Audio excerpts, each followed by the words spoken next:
Today's episode is about what happens after you decide working for someone else is no longer enough. I'll explain how I went from being employed in a marketing agency to building my own business that's generated over £5 million in turnover. This is the real story behind that journey, no holds barred. This is an interview with Josh Hamit. Welcome back to the Marketing Podcast for Local Businesses, the show that gives you practical, proven marketing advice to help you grow your own business right here in the UK. I'm Adam, founder of www.websitedesigners.london. We've helped businesses generate tens of millions online through smarter design and marketing.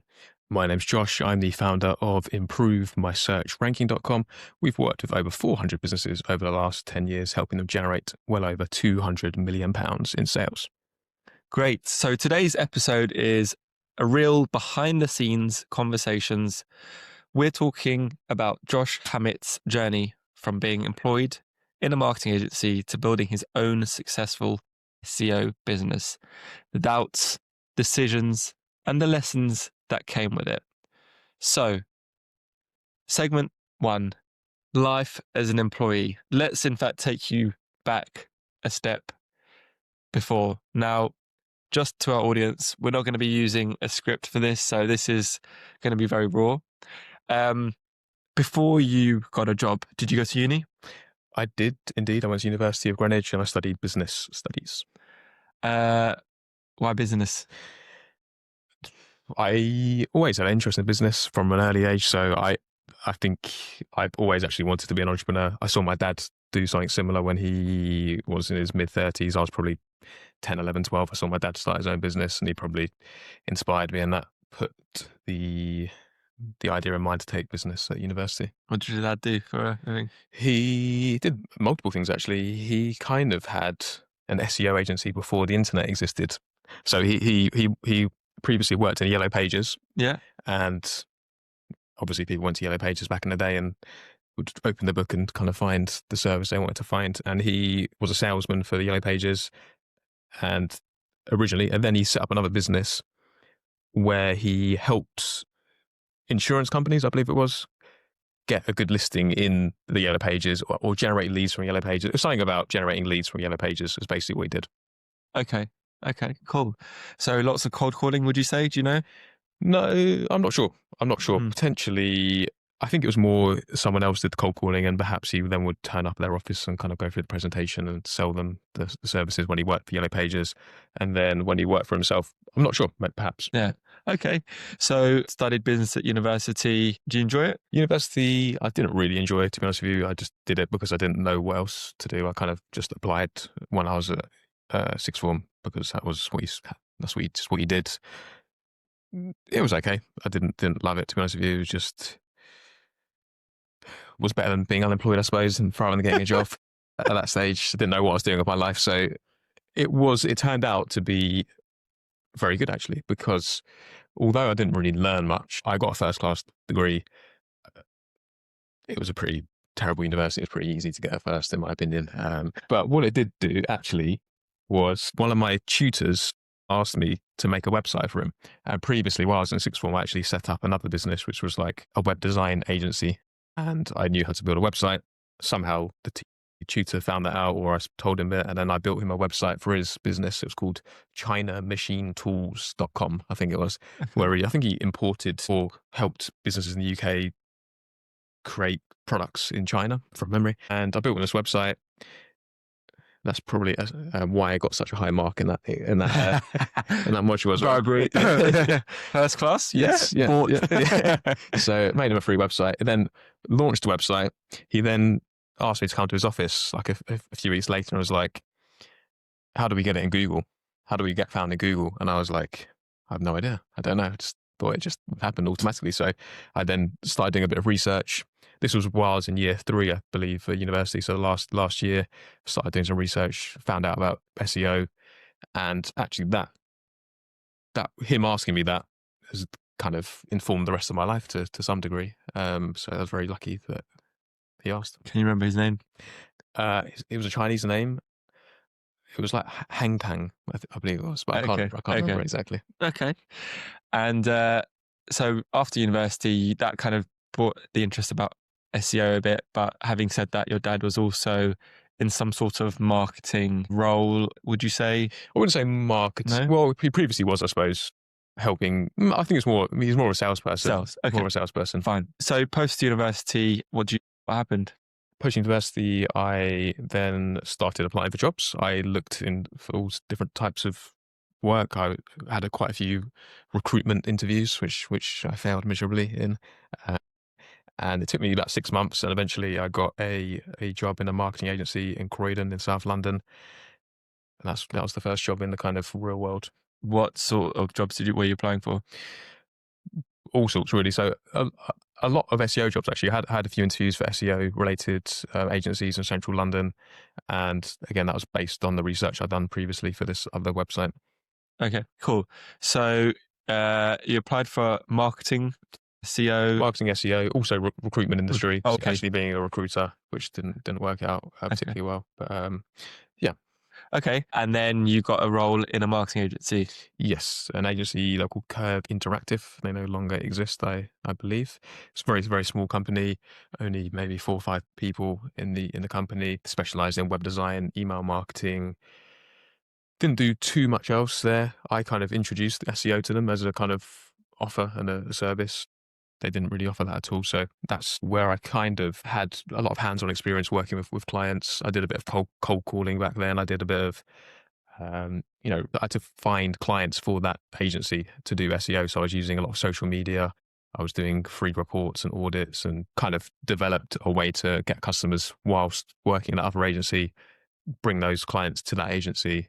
And then after a while, I realized, why am I doing this for somebody else, getting paid pretty poorly? And if I just had the same customers I've got myself with this company, for myself, I'll be making more money. That's very logical. Yeah. Did you not feel it was risky, or did you thought, I've got a proven model, I know how to get clients, so money will be coming in, and therefore I don't feel that risk? Or what was kind of going through that?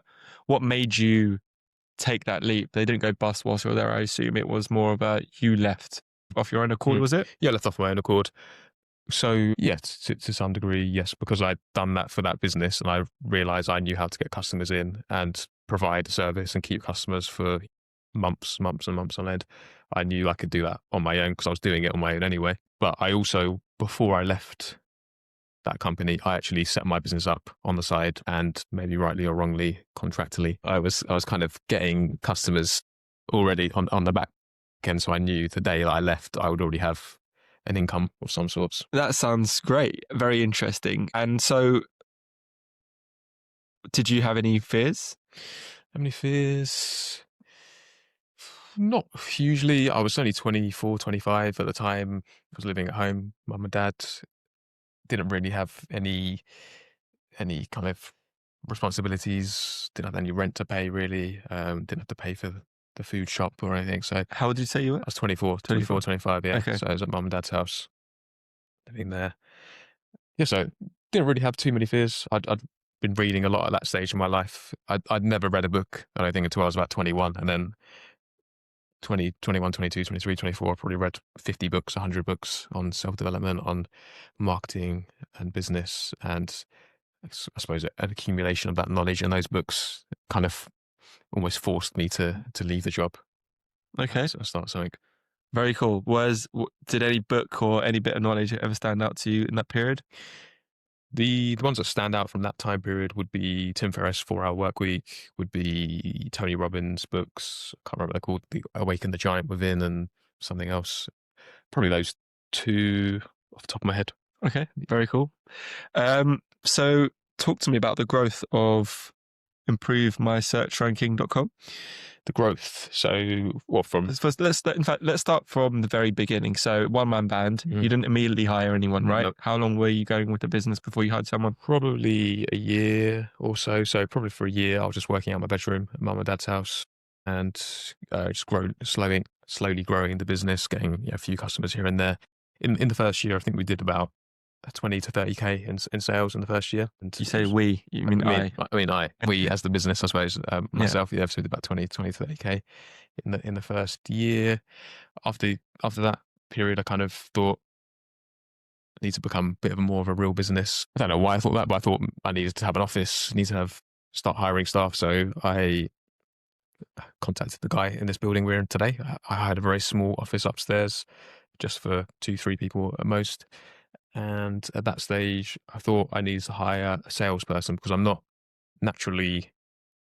wasn't naturally a great salesperson. I'm pretty good at sales nowadays. I have a pretty good conversion rate and sold a lot of SEO services without still today hiring really any sales staff apart from the one person I hired 10 odd years ago.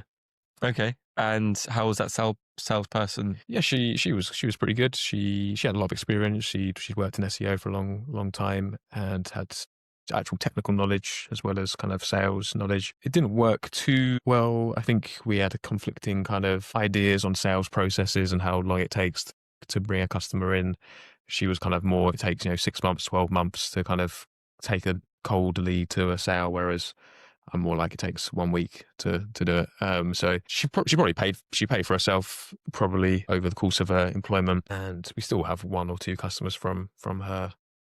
Maybe 1 actually from her work when she left maybe 7 years ago. Okay, great. So you employed her, you got an office, and 20-30K, I mean, you didn't have many costs. I'm trying to think here, the affordability of getting the office at 20-30K. I assume it still was, you didn't have many costs, online business, hosting, domain, no rent at the time, but then you started paying for the office a few £100 a month, maybe. It's probably about £500 a month or so. Yeah, probably about 10 grand a year, maybe at most. Something that was probably your biggest expense, would you say, before you hired that person? Maybe, but also there were softwares and things that probably added up to maybe £1,000 a month or so. Back then, probably there was probably a few other services I might have been using as well that would cost a little bit of money. So all in all, maybe 15-20 grand worth of costs? Over the course of a year, probably something like that. Yeah. So you were earning 20-30K, half of that, maybe 50%, maybe 30% profit margin at that time. Maybe higher actually back then. I think the profit margin was super high when I first started. It was probably 50%. Okay, cool. So you hired one person, and what happened there? What happened from then? From that point, Emma, she worked with us maybe 3-4 years or so. We then hired the next member of staff who was kind of an admin member of staff, and just kept looking to hire more people and grow the business. I suppose how do we even grow back then? It's hard to think. So it's mainly through a lot of referrals. So we did a great job for our clients, and they told their friends about us, and then we got more customers that way. We had a lot of partnerships as well. So we outreached to a lot of web design companies, marketing agencies, and kind of built relationships with those individuals, and they passed us on a lot of work. And that's how the business grew for years and years and years. To be honest with you, we got all of our business from either SEO, referrals, or partnerships for probably the first 8 years of the business, and we took the business from 30K in the first year to maybe 3 years ago. I don't know exactly off the top of my head, but maybe 600,000-700,000 just on that. From 12 months? No, over the course of that. So over 7 years, 6 years. So it was year 1, say 30,000, year 6, 700,000 or something along those lines. Yeah, that's very impressive. Yeah. So I've got these numbers aren't precise, I don't think, because this software wasn't originally what I used. But first year I think it was about 30,000, then about 130, then about 200, then 220, 300, 320, 500, 600, 700, 750, 800, 900 ish. Yeah, so that's the kind of growth over the last so many years. 1, 2, 3, 4, 5. Yeah. So first year we did over $1 million basically in a single year, which was pretty good milestone, pretty big milestone. Fantastic. That's extremely impressive. When you think back at that, at starting in your parents' house and to thinking about it now, how do you feel about it? It's strange because I don't feel like, because I gradually increased every year, it doesn't feel like it was that impressive, like in the present moment. But I suppose looking back, it is obviously a massive amount of money. So I think only 5% of businesses ever achieve over £1 million in sales in 1 year, and there's something like less than 3% of businesses ever do over 5 million in sales. So we've done done fairly well. Fantastic. No, you did amazingly well. So you taught yourself how to get new clients. You read loads of books. You educated yourself. Lots of self-improvement books, you said, and you were working in a job where it allowed you to prove your theory that you had, and essentially there was proof in the pudding before you started your own gig. Did the industry ever change to the point where you thought, gosh, my formula won't work anymore? Or did you always know the way I do SEO will benefit customers, and therefore to what you said just there, the fact that I did a good job helping customers get new, obviously that had a compound effect by them referring you to other customers. But did anything ever change in the kind of past, 10 years you've had? 10 years where you thought, gosh, do I need to pivot slightly? Or have you always been kind of changing as educating yourself as time has gone on? I suppose the fundamentals of SEO have been exactly the same for the last 10 years, and that hasn't really changed much. We have obviously tweaked and improved how we deliver the service by coming up with new processes and systems and making things easy for the team to implement and follow and have a kind of repeatable system. But yeah, SEO, in my opinion, is actually pretty much exactly as the same as it was 10 years ago. It's not that different, really. It's all about, have you got fantastic content? Have you got a great user experience? Do you have a lot of good quality backlinks? And that's exactly the same as what SEO was 10 years ago. Fantastic. Over the time period, obviously you mentioned that the sector, your environment, your external environment didn't really change for the business model you were working on. But do you ever, at any point, have thoughts of, I don't want to deal with this anymore, I'm done? Or has it always been, you know what, I'm going to wake up and every day it's just keep going, consistent kind of output? No, I've never thought about giving up. I just enjoy what I do. I think business is a great kind of vehicle to self-improvement as well. So I do have a massive interest in personal development and learning and becoming better, optimizing myself in every way, not just websites, but how can I make my health better? How can I make my life better? And I think business is just a great way to improve yourself, because it's like a game, really. There's a scoreboard. How much money did you make this year? How many customers did you get this year? What's your, sales conversion rate? There's all these different goals you can improve.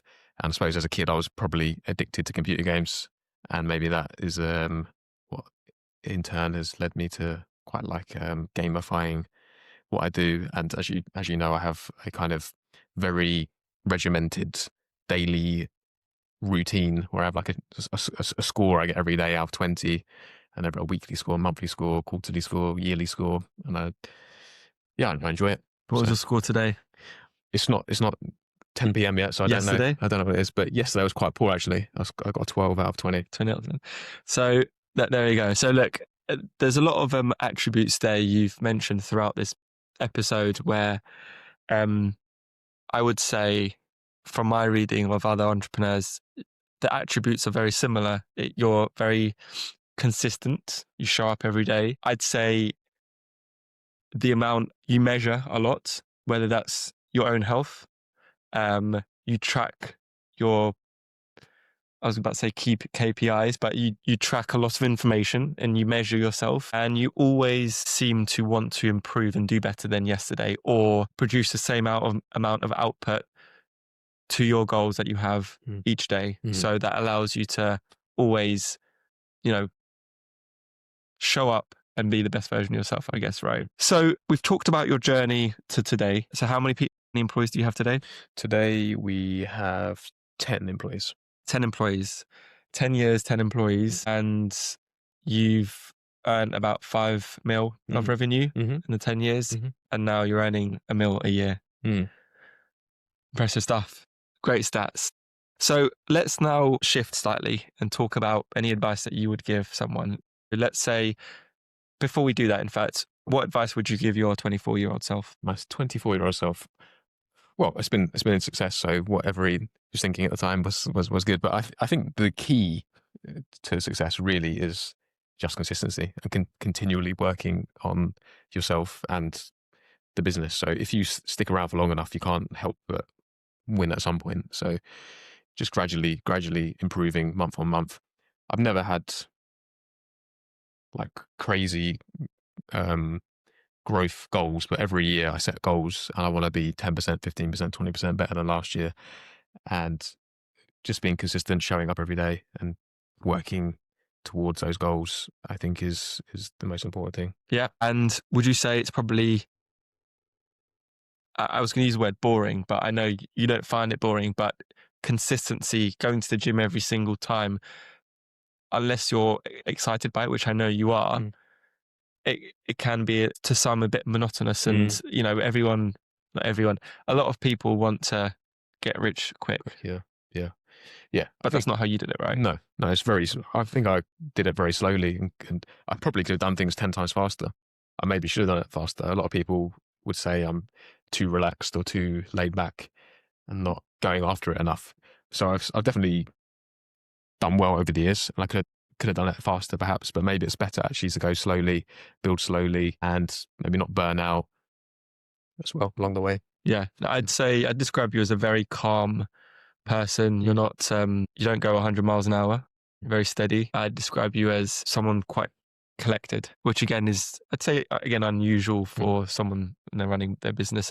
If you think about it and watch online, social media, it's all about, you know, have you woken up and, you know, why did you only do 2 things? You should have done 10 things today, you know, that sort of mentality. So that's quite interesting. Now, what advice would you give someone that's just finished uni, doesn't know what they want to do, or wants to start their own business? What advice would you give them?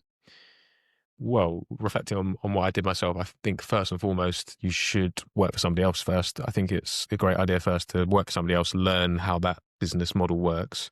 And if you enjoy that type of work, and maybe try a few different things to see which you enjoy most, I would lean towards finding a business model where there's a recurring revenue side of things, as there is with SEO. I would think about who the customers are, who's your ideal customer. Personally, maybe I would have changed things slightly and gone after slightly higher paying customers. So at the moment, say we have I'm not sure off the top of my head, but maybe 160, 200 customers at the moment. That's quite a lot of customers to deal with. If we had 20 customers, maybe that would be easier. But then again, at the same time, there's more risk involved in losing one customer. So yeah, I'd work for somebody else, firstly. Secondly, I would think about the kind of business model and who your ideal customer is. And then if you want to start your own business, I would start it on the side and build it, 6 p.m. till 10 p.m. at the weekends, morning before you do your other job, and just slowly build it up. See if you get something going. And finally, maybe I think I'm very suited to the type of work I do. I think it's maybe luck that that's the case, but you could do some sort of personality test almost to see, what is it called, the 5 traits, or I can't remember exactly what it's called. But if you're high in, what's the word where, I'm sure it is now. So Extroverted or introverted? Yeah, extroverted, introverted is one of them. I can't remember the one that I was thinking of. But there's essentially, if you have a different type of characteristic or attribute, you're suited to different types of roles. So if you're highly extroverted, you might be best suited to kind of more in front of customer kind of roles, sales roles. Some people aren't set out to be business owners. Perhaps maybe they're better suited as being a salesperson or being some other type of role rather than running a business. Agree. Do you ever look back and think, gosh, that was a bit of a mistake, or I did something there that was quite not detrimental, but perhaps, are there any standout moments where you think back and, gosh, I made a mistake there? Or have you always been quite consistent, like you talked about, and measured in everything you do? I think I've been measured in everything I do, but probably the mistake might be that I'm too measured, that maybe I should take more risk. I'm probably too risk adverse. Other than starting the business in the first place, that was kind of risky. But other than that, I've not done too many risks. Maybe I should invest. I should have invested more in the business. Maybe I should hire more staff, try to grow faster. Absolutely. Well, look, I really appreciate your time. I think this has been extremely informative, and thanks for sharing a lot of this with you. Would I be right in saying this is the first time you've probably shared online? It is, yes. Your kind of journey. Yeah. Well, look, thanks for sharing your journey. I think the biggest takeaway here is being consistent, being measured.